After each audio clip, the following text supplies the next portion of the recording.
Hein? Magana à la fin du monde, aujourd'hui le 25.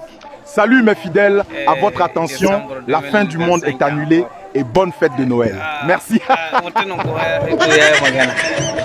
Ya ce ça viendra ya ce 2100. Kira ma'ana da sha wadin da Allah ya ga tausayin mu ya daga mana lokaci. Ko ban san da cewa ai ba za a taba tashin duniya ba sai ranar juma'a, kamar yadda annabi tsira da aminci Allah ta tabbata gare shi ya fara, ya ce ba za a tashi tasa duniya ba sai ranar juma'a, kuma zai zo muku ne ba zato ba tsammani. Wani ba zai taba fitowa ya ce muku a gobe gobe za a yi tashin duniya ba, amma da an sanar da mu rana.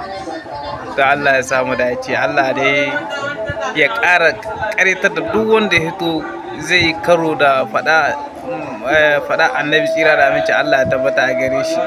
Wanda duk ya fito ya ce zai yi kunnan doki da maganarsa ko zai ja da maganarsa, to Allah ya tozartar da shi. Shi ne gaskiyar magana. Shi nan magana à la fin du monde le 25 2025 c'est faux, ƙarya ce.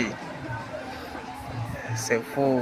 Voici on est dedans. Gashi muna cikin ranar 25 da wata, amma kun ba mu ga duniya ta tashi ba har yanzu fa kai.